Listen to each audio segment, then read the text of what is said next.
మిత్రులారా, విద్యార్థులు యువత ఎటువైపు ప్రయాణం చేస్తున్నారు? గారాబాలు ఎక్కువైపోయినాయి. ఆకలి తెలియకుండా పెంచేస్తూ ఉన్నారు. బాయిలర్ కోళ్ళ పెంచేస్తూ ఉన్నారు. బయట ప్లేగ్రౌండ్కి సంబంధించినటువంటి ఆటపాటలు తెలియవు. కల్చరల్ యాక్టివిటీస్ ఉంటాయని తెలియవు. అదేవిధంగా గేమ్స్ అండ్ స్పోర్ట్స్ ఉంటాయని తెలియవు. అథ్లెటిక్స్ ఉంటాయని తెలియవు. మనుషులతో మాట్లాడటం తెలియదు. వాళ్ళకి తెలిసిందల్లా స్కూల్కి పోవటం, స్మార్ట్ ఫోన్కి టైం కేటాయించడం. ఇది ఒక కార్యక్రమంగా తయారైంది. విజయనగరం జిల్లా రాజాం పట్టణంలో జరిగినటువంటి ఇన్సిడెంటు ఇలా ఇదిగా ఉన్నది. 600కే 550 నుంచి 590కి పైగా మార్కులు తెచ్చుకునేటువంటి యువత ఒకవైపు, ఇలా అతి గారాబాలు, బాయిలర్ కోడి పెంపకాలు, కొన్ని పబ్జీలు గబ్జీలకి లేకపోతే కొన్ని సెల్ ఫోన్ గేమ్స్కి ఎడిక్ట్ అయ్యి అదే నిజ జీవితాన్ని భావించి తల్లిని కూడా చంపేటువంటి కార్యక్రమాన్ని కొడిగట్టారు. ఇలా మనం చూస్తూ ఉన్నాం.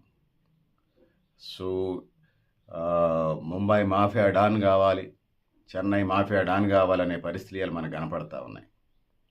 సో తాతగారింట్లోనూ గతంలో కొన్ని సంబంధాలు ఉండేవి. తాతగారింటికి, అమ్మమ్మ గారింటికి, నాయనమ్మ గారింటికి చుట్టాలింటికి పంపిస్తే ఆ విధంగా కొంత వాళ్ళ జీవితాలకు సంబంధించి కొంత అవగాహన కలిగేది. సో ఇలా పరిస్థితులు ఏం లేవు. వేసవి సెలవులు వచ్చినా కూడా ఇంట్లోనే ఏసీ పెట్టి ఇంట్లోనే fried rice, chicken, non veg పెట్టి 120 ఏళ్ళకి తినాల్సిన ఫుడ్ 40 ఏళ్ళకే తినేస్తున్నారు. లైఫ్ స్పాన్ కూడా తగ్గుతూ ఉంది. వీళ్ళ పేరెంట్స్ అతి గారాబం. సో ఈ విజయనగరం జిల్లా రాజాంది డిఫరెంట్ కేసు. సో గారాబం అవన్నీ ఉంటాయి. పిల్లగాడికి సెల్ ఫోన్లు ఇచ్చి కట్టబెట్టినటువంటి పరిస్థితులు మనం చూస్తూ ఉన్నాం. వెబ్ సిరీస్లు, సోషల్ మీడియా, ఈ భావజాలంలోనే అక్కడ హింసని రెచ్చగొట్టే కార్యక్రమాలు, అనేక గ్యాంగ్స్టర్ల ప్రోగ్రామ్స్, వాళ్ళని హీరోలుగా ప్రొజెక్ట్ చేసేటువంటి కార్యక్రమం జెటెక్స్లో మనకు కనిపిస్తుంటాయి కొన్ని వాటిలలో. సో రీల్స్, కంటెంట్లు, షార్ట్ వీడియోలు పిల్లల బ్రెయిన్ని నిజ జీవితం నుంచి పక్కకు పంపిస్తూ ఉన్నాయి. ఒకనాడు అమ్మమ్మ గారి ఊరికో, నాయనమ్మ గారి ఊరికో పంపించే ఇలా కల్చర్ లేకుండా పోయింది. సో యానిమేషన్స్, ఇతర వ్యాపకాలు, మానుకోన తల్లి మీద కక్ష పెంచుకోవటం, బాలుడి స్నేహితులు. విజయనగరం జిల్లాలో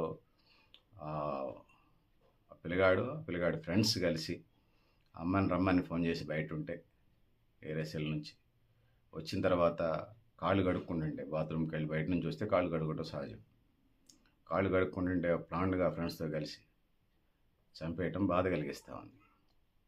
సో నేటి తరం యువత మత్తు పదార్థాలు, సైబర్ గేమ్స్ వంటి మత్తు పదార్థాలు, మత్తు పానీయాల వైపు నెట్టివేయబడుతూ అదొక సమస్య. ఈ యంగెస్టర్స్, టీనేజర్స్ పిల్లలు ఎట్లా తయారయ్యారనేది బాధ కలిగిస్తూ ఉంది.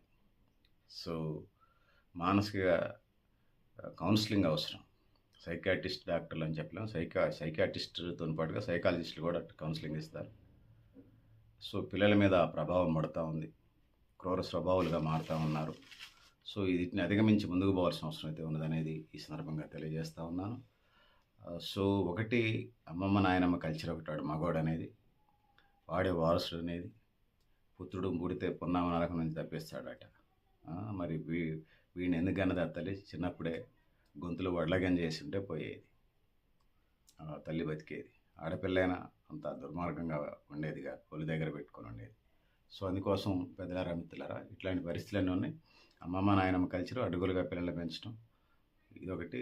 ఎడిక్టెడ్ అయ్యి ఏదైతే ఉందో కొన్ని వీడియో గేమ్స్కి, కొన్ని కంప్యూటర్ గేమ్స్కి ఎడిక్టెడ్ అయ్యి అదే నా జీవితం భావించి క్రైమ్ వైపు మళ్ళించబడుతూ ఉన్నారు. వీటి పట్ల పేరెంట్స్ అప్రమత్తంగా ఉండాలి, సమాజం అప్రమత్తంగా ఉండాలి, టీచర్స్, టీచింగ్ ఫీల్డ్లో ఉన్నటువంటి వాళ్ళు కూడా మనం గైడ్ చేస్తూ ముందుకు తీసుకువెళ్ళాలి. ఊరికే చదువు, ఇంట్లో వీడియో గేమ్సే కాకుండా చుట్టూ పరిసర ప్రాంతాల్లో చేయటం, గేమ్స్కి పంపించడం, వాళ్ళకి నచ్చినటువంటి ఆర్ట్, డ్రాయింగ్, పెయింటింగ్ కాంపిటీషన్స్ అక్కడికి వెళ్తే బయట ప్రపంచం ఎవరు ఎట్లున్నారో తెలుస్తుంది. ఆడేమో సెల్ ఫోన్లు, కంప్యూటర్ గేమ్స్లో చూసి అదే నా జీవితం అనుకొని తల్లిని చంపేయటానికి కూడా పట్టుమని 15-16 ఏళ్ళు కూడా లేవు పొలగాడికి. ఏం చేస్తూ ఉన్నారు? మందలిస్తే చంపేస్తారు మిమ్మల్ని. అందుకు ఆ రకనదే. అందుకోసం టీచర్స్, పేరెంట్స్, కొన్ని టీచర్స్ వాళ్ళు చేసేది సోషల్ ఇంజనీరింగ్ చేస్తూనే ఉన్నారు. పేరెంట్స్ మైండ్ సెట్స్ మారకపోయినంతకాలం ఈ సమస్యలు పునరావృతం అవుతాయి. ఇదేమి చట్టాలు, మీరు ఎన్ని చట్టాలు తెచ్చినా, ఎన్ని పబ్జీలు మీరు చేసినా కూడా మేము చెప్తా ఉన్నాం, games and sports and athletics వైపు పంపించండి అంటున్నాం. మీకు అసాధ్యం కాకపోతే చెస్, క్యారమ్స్, ఇండోర్ గేమ్స్ ఇంకా 190 గేమ్స్ ఉన్నాయి. అటువైపు పంపించండి. డ్రాయింగ్, పెయింటింగ్ కాంపిటీషన్, ఇంకా అనేక కల్చరల్ యాక్టివిటీస్ చాలా ఉన్నాయి. ఇంకా సోషల్ యాక్టివిటీస్, మొక్కలు నాటడం కార్యక్రమాలు ఉంటాయి, విత్తనాలు సేకరించే కార్యక్రమాలు ఉంటాయి. ఇంకా 190 కార్యక్రమాలు ఉన్నాయి, కోటి కార్యక్రమాలు ఉన్నాయి. ఆ వైపుగా ఎన్ఎస్ఎస్లో, ఎన్సీసీలో జాయిన్ చేయించండి పిల్లల్ని. దాంతో పాటు స్కౌట్స్లో జాయిన్ చేయించండి. ఇంకా ఏదైనా వాడికి నచ్చిన, వాళ్ళకి పిల్లలకి నచ్చినటువంటి గేమ్స్లో చాలా గేమ్స్ ఉన్నాయి, 100 రకాల గేమ్స్. అంతర్జాతీయ క్రీడలో జరిగే గేమ్సే కాకుండా చాలా భారతీయ గేమ్స్ చాలా ఉన్నాయి. అటువైపు పంపించే ప్రయత్నం చేయండి. ఆ వైపుగా ముందుకెళ్లాల్సిన అవసరం ఉంది.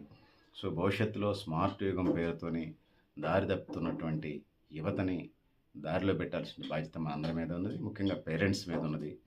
కానీ జంతువులు కంటున్నాయి, పశువులు కంటున్నాయి. అంత అడ్డగోలుగా పిల్లలకి ఏం చేస్తున్నారో పట్టించుకోలేనంత స్థాయికి, వాడు ఏ చేస్తే అదే రైట్ అనే స్థాయికి పేరెంట్స్ వెళ్ళటం అంత మంచిది కాదు. సో పెద్దలారు, అందుకోసం మీరు కూడా ఆ వైపుగా ఆలోచన చేయాల్సిన అవసరం ఉంది. మీరు, నేను, మనం అందరం. సో సమాజ నిర్మాణానికి బాటలు వేసే కార్యక్రమాన్ని ప్రయత్నం చేస్తూ నవభారతాన్ని నిర్మించుకుందాం. ఆ విధంగా ఇలాంటి క్రైమ్ రేట్ లేనటువంటి, మనం ఒకప్పుడు మాతా శిశు మరణాలను చూసాం. పిల్లల్ని కంటూ తల్లి చనిపోవటం, తల్లి పిల్లాడిని కంటే పిల్ల శిశు మరణాలు ఎక్కువ మంది పిల్లల్ని కనేవాళ్ళు ఆ రోజులలో. ఈ పరిస్థితులన్నీ మనం చూసాం. అవన్నీ సమాజ పరిణామ క్రమంలో అధిగమించుతూ సైన్స్ అండ్ టెక్నాలజీని ఉపయోగించుకుంటూ ముందుకు పోతాను.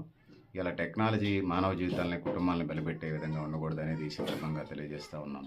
సో పెద్దలారా, మిత్రులారా, మీరు కూడా మీ అభిప్రాయాలను కామెంట్ బాక్స్ రాయని తెలియజేస్తూ, నేను గరిడేపల్లి సత్యనారాయణ,